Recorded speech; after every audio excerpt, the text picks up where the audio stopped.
el significado del término elfo, porque claro, tiene muchísimas acepciones. Luego está el tema de cómo se ha traducido también los conceptos del inglés en otros idiomas a español y cómo el término elfo ha tenido distintos significados a lo largo del tiempo, ¿no? Efectivamente, sí. De hecho, la concepción de elfo como tal, la concepción de la cultura, o sea, en nuestro contexto cultural, ha ido cambiando a lo largo de la historia. O sea, hemos tenido desde un principio digamos, la casuística que ha sido registrada, pues tiene una serie de características. Sin embargo, digamos que la concepción que tenemos de elfo es relativamente moderna. Quiero quizás hacer una aclaración o hacer un punto en decir que como seres humanos nosotros siempre intentamos categorizar las cosas, ¿no? Entonces siempre buscamos la forma etiquetar de todo. etiquetar, empaquetar. Y es una forma que tenemos, digamos, de enfrentarnos al mundo, de sentirnos seguros, empaquetando toda la información que tenemos para sentirnos que tenemos el entorno bajo control. Entonces, yo no es que sea contrario, pero sí que soy un poco reacio al tema de categorizar y decir, bueno, pues esto es un elfo, esto es un tal. ¿Por qué? Porque las características de uno y otro pues siempre se entremezclan, se entrelazan, se entrecruzan, y además hay que tener en cuenta que si bien es cierto que podemos encasillar el término elfo un poco en la mitología o el folclore pues del viejo continente, ¿no? De lo que hoy es Europa, o lo que se llama el viejo continente, hay culturas muy antiguas y demás, pero bueno, siempre el eurocentrismo pues es un poco lo que hace, ¿no? Lo que sí que tenemos que tener en cuenta es que esas mismas características que lo que aquí, por ejemplo, denominamos elfos, se está dando a lo mejor en la otra punta del mundo o en otra cultura muy antigua, muy separada de nosotros, ¿vale? Entonces vamos a categorizarlo con una serie de características, este término elfo, y el origen de esta palabra elfo podemos trasladarlo al antiguo germánico, ¿no? A la antigua lengua germánica, donde bueno, surge con unas palabras, con unos términos donde se les llamaba albiz, albaz. Después fue evolucionando al inglés antiguo, donde ya encontramos la palabra elf. Después también en el nórdico tenemos la palabra alf, y más recientemente ha ido evolucionando, por ejemplo, en el alemán de hoy en día tenemos la palabra Alp, que sí que se refiere a este tipo de criaturas, pero tiene una concepción un poquito más oscura, más siniestra, ¿vale? Porque existe una palabra que es Albtraum, por ejemplo, en alemán, que significa pesadilla, que literalmente significa el sueño del Alp, ¿vale? Entonces se refiere a la capacidad de estas entidades de provocar una serie de pesadillas, de malestares en el durmiente. Bueno, no tenía otra cosa más que sentarse encima del pecho del durmiente y provocarle pues una mala noche, ¿no? Incluso lo normal, lo que viene siendo una noche toledana, ¿no? Sí. Entonces, bueno, la cuestión es que se identifica mucho este tipo de criaturas con o bien provocar en el durmiente una serie de malestares o bien alimentarse de su energía. Esto ya podríamos incluso entroncarlo con la fenomenología o la tradición del súcubo, del íncubo, pero bueno, ya eso meternos en otro jardín. Nos vamos a quedar con el término elfo, ¿vale? Y esa concepción más oscura, donde pasó de ser un ser siniestro, casi malévolo, en la tradición, pues fue cambiando a lo largo del tiempo, también a lo largo de otras culturas. Por ejemplo, en la tradición céltica encontramos que el elfo como tal es un ente guardián de la naturaleza, sí. Con unas motivaciones ambiguas. Es decir, puede ser tanto travieso, pillo, puede provocar ciertas anomalías en casa. Antiguamente se entendía más como que la acción de los elfos estaba muy vinculada a la naturaleza, a veces se acercaba a los asentamientos humanos, pero siempre ha tenido esa ambigüedad.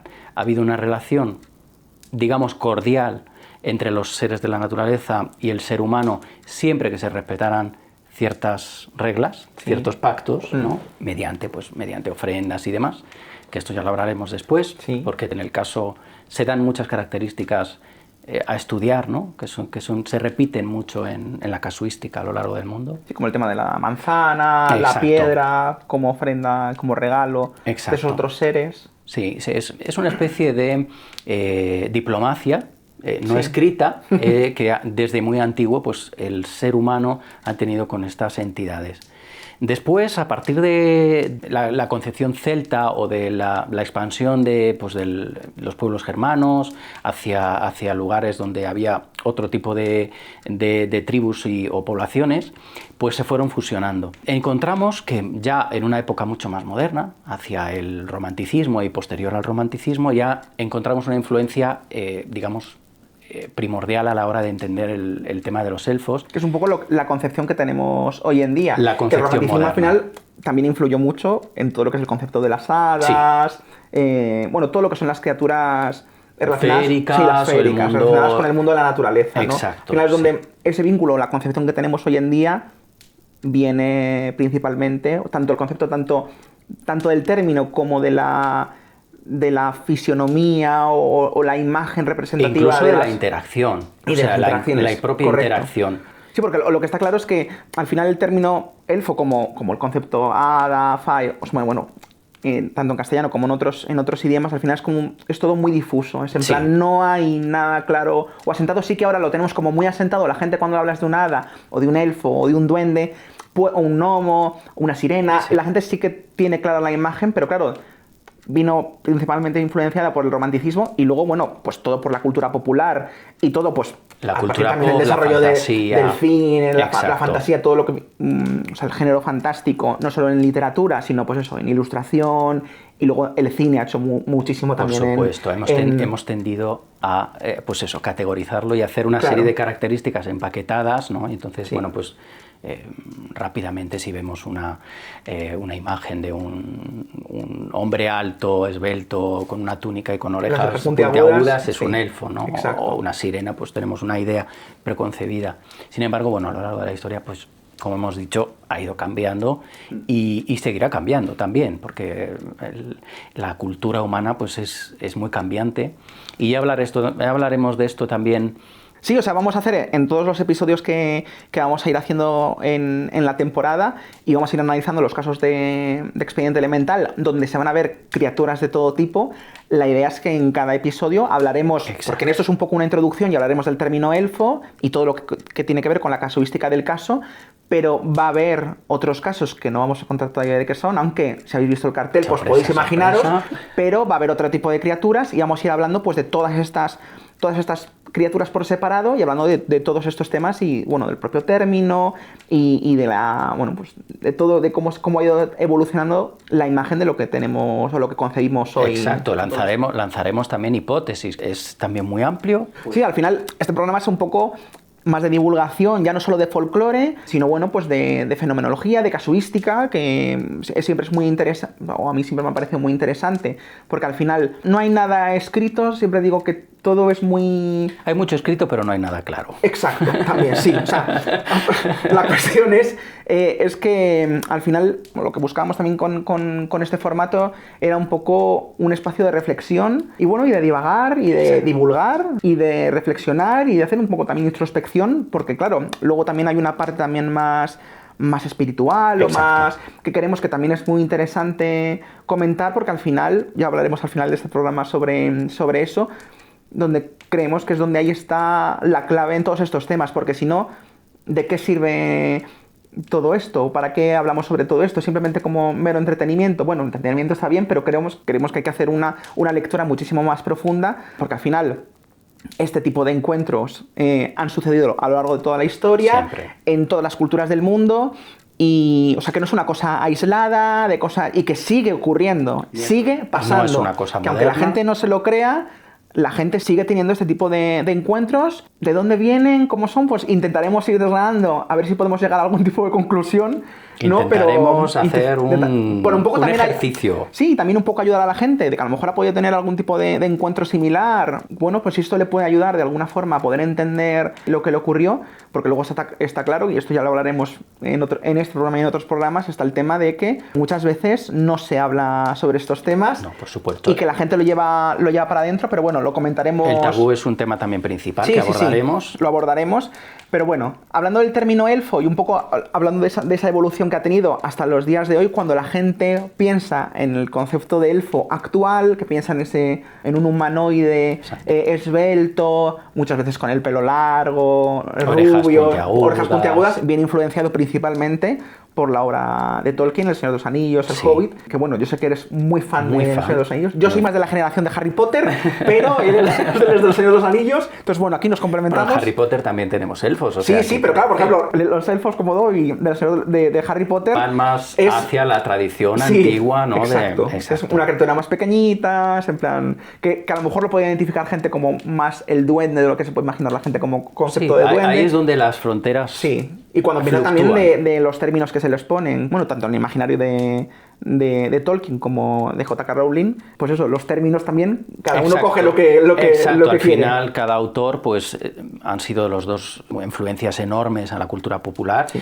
Lo que pasa que, bueno, Tolkien lo que hace es coger ciertos elementos más, digamos, espirituales, donde se está cogiendo una personificación, digamos, de a lo que el ser humano debería aspirar, ¿no? Que son esos valores naturales, de comunión con la naturaleza. Si nos fijamos, al final los elfos son como una representación física, ¿no? Sí. De ese poder o esa majestad de la naturaleza, y con su jerarquía, con su arte refinado. Esa perfección, la ¿no? perfección. Sí, a lo que todo humano aspiraría, ¿no? Digamos que aspiramos, ¿no? Sí. Y después está la concepción de J.K. Rowling, que es tirando más de la parte folclórica, ¿no? De ese elfo rústico, y entremezcla también elementos, pues eso, no sé si recuerdas que en los propios libros de J.K. para liberar un elfo tenías que regalarle una prenda, ¿no? Sí. Pues esa misma tradición es exacto. Más rústico que un calcetín. Más rústico y más oloroso no hay, quiero decir. Pero sí que es verdad que todo eso parte de la tradición, lo que hablábamos de los pactos, del intercambio. Es decir, la relación que tenemos con estos seres feéricos, o vete tú a saber lo que son, siempre se basa en un intercambio. Es decir, como unas reglas no escritas, pero exacto, que si las conoces, puedes entrar en una interacción que puede llegar a algo que de exacto, que al final pareciera como si fuera algo simbólico más que algo realmente necesario, porque qué necesidad va a tener una entidad de otro plano o una entidad que es completamente de un calcetín o de una prenda de ropa, por ejemplo. Sí. Hay casos antiguos donde se habla pues de que ha habido, bueno, por ejemplo, el famoso cuento del zapatero, ¿no? Con los duendes, con los pixies que le hacían, o los leprechauns que le hacen los zapatos mientras él está durmiendo y le ayudan en su trabajo. Y como el caso del leprechaun que hicimos en la primera temporada de Expediente. Exacto. Que te quedó estupendo en el mundo. Las figuritas que fue... Sí, hombre. Quedó genial. Y el zapatito bueno, quedó muy bueno. Claro, Tolkien a su vez también se inspiró en todo lo que son los mitos gaélicos, y luego principalmente también en la figura de los Húdulfolk, que son los elfos de Islandia, que esto sí que es súper interesante, porque en Islandia cerca del 60% de la población cree en los elfos. No solo cree, sino que se toman en cuenta para decisiones en el Parlamento islandés, para según qué cosas y según qué leyes. Y, por ejemplo, los islandeses piden permiso a los elfos para en que según qué zonas construir. Y, de hecho, las zonas donde supuestamente se dice que habitan los elfos, las evitan para que ahí no pasen las carreteras. Esto es una cosa única, o por lo menos en nuestro mundo moderno. En nuestro mundo moderno. O sea, que la población lo tenga en cuenta, y que la gran mayoría de los islandeses crean, o por lo menos, eso es lo que dicen, el 60%, creo que era el dato, cree fervientemente. O luego, por lo menos lo tienen en cuenta. Sí, no, y que por lo menos no descartan que no existan. Exacto. O sea, que existan. Esa es la clave. Pero el tema de que ellos consideren que podría ser. Está, y que ¿no? podría tener unas consecuencias. El hecho de no pedir permiso a estos seres o estos espíritus naturales, protectores, pues oye, ya es un dato a tener en cuenta, ¿no? Donde esa tradición sí que ha ido surfeando a lo largo de los siglos y ha llegado hasta nuestros tiempos. Sí que puede ser que nuestros antepasados sí que lo tuvieran en su momento muy en cuenta a la hora de llevar su día a día. Nosotros hemos tendido a apartar todo el mundo espiritual, todo el mundo, digamos, más mágico, o ese pensamiento mágico, lo hemos tendido a apartar, a dejarlo encajonado en el ocio, en la cultura popular, sí. Pero sí que nos hemos olvidado de tenerlo presente al día a día. Pues, por ejemplo, en Islandia lo tienen y viven con ello, conviven con ello, incluso, como bien has dicho, incluso el Parlamento toma decisiones, sí. Dependiendo de en qué zona quieran construir o no, y si han pedido permiso o no. A mí siempre me ha llamado mucho la atención, hablando de esto de la gente que muchas veces le encanta todos estos temas desde un punto de vista de la fantasía, ¿no? Del género fantástico, pero dices, hay mucha gente que luego reniega absolutamente cuando se habla de estos temas desde un punto de vista de la posibilidad de que esto pueda existir. Hombre, yo creo que sería muy ignorante de decir que esto no ha ocurrido, o que no, o sea, que es absolutamente mentira. O sea, creo que hay suficientes indicios. No sabremos qué es, pero que algo hay ahí y que algo está pasando, creo que es absolutamente claro, sí. y que está. Que luego le hayamos querido hacer caso, ¿no? Pero que eso ocurre y que no es cosa del pasado, que sigue pasando, y que muchas veces la gente no lo cuenta por miedo al ridículo, o bueno, pues todo el tabú que hay alrededor de eso puede tener el tabú. Está clarísimo. Pero a mí me llama mucho la atención de gente que le llama mucho la atención, pues eso, la fantasía, y que le gusta, y que sin embargo, por otra parte, reniega absolutamente sí. Eso, como si eso fuese, cuando una cosa al final se está nutriendo de lo esencial, que claro. Es esa realidad que está ahí. Cuando hablamos de lo de los Hudulfolk, claro, Tolkien tuvo en referencia eso también. Sí. Los Hudulfolk, el concepto de Hudulfolk es gente oculta. Entonces, bueno, cuéntanos un poco también cómo Tolkien... Sí, lo que hace es una especie de trasvase, sí. Y lo tradujo en su obra. Y esas tradiciones también gaélicas. Al final estamos hablando de el buen pueblo, la gente oculta, tiene muchísimas denominaciones a lo largo y ancho del mundo. Digamos, se concibe en el mundo gaélico, en el mundo celta, en el mundo, digamos, también nórdico, como una gente que es una sociedad que está viviendo junto a nosotros oculta, ya sea a través de un velo mágico, a través de un velo que nosotros no tenemos capacidad de traspasar. Sin embargo, puede haber intercambios entre nosotros, casi siempre por parte de ellos hacia nosotros, ¿vale? Y la concepción que hace Tolkien es que esos seres, digamos, con esa majestad, con esos altos valores, esa fineza, lo que hace es que la concibe como una sociedad que está en decadencia, no en decadencia, no quiero referirme en decadencia, digamos, física, donde un imperio cae y va deshaciéndose, no. Estas razas se van apartando del mundo porque ven que el ser humano, digamos, va olvidando todas estas raíces, ¿no? Esta comunión con la naturaleza, donde la guerra se hace mucho más prominente, donde se olvida de tener esos pactos, esa relación cordial con ellos, y ellos se van apartando. Una desconexión, un desenchufe de toda esa realidad. Exacto, que al final... Que es un poco el punto en el que estamos actualmente, sí. Donde todo tira hacia un materialismo extremo, cualquier cosa que tenga que ver relacionada con la espiritualidad, o la reflexión, la introspección... Sí. Está como apartado, es todo hacia un racionalismo extremo, cuando al final creo que todo lo sano es en un equilibrio, ¿no? Exacto, debe haberlo. Y estamos en un punto en el que está clarísimo, pues eso, que nos ha venido para cosas muy bien, todo, o sea, el punto en el que estamos, por ejemplo, con el desarrollo tecnológico, sí. Todo lo que nos ha podido permitir, la conexión, el tema de poder hacer este simple programa. Podcast.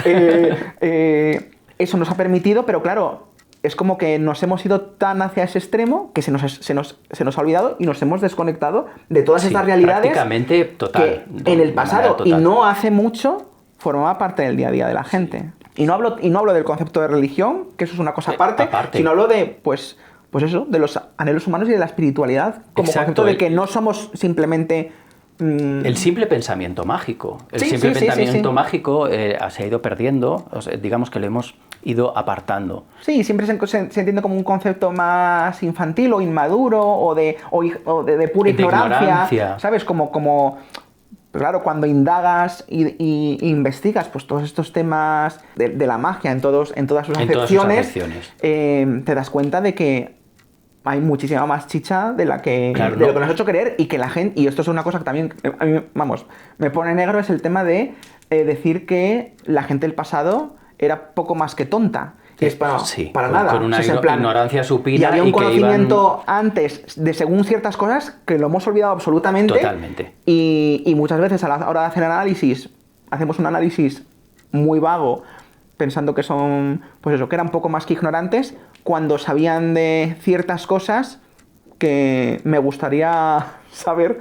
en la actualidad. Tenemos si una podemos visión llegar demasiado paternalista, sí, demasiado con una concepción muy como de una civilización superior, ¿no? sí. Cuando en muchos aspectos los conocimientos antiguos superan sobre todo pues de los propios ciclos naturales, de cómo funciona la propia psique humana o los propios ciclos humanos. Es decir, se tenía un conocimiento muy profundo de todos estos aspectos que nosotros, en pos del racionalismo total y el materialismo cercenante, digamos, pues hemos ido apartando y hemos ido guardándolo en un cajón, y ahí lo hemos olvidado.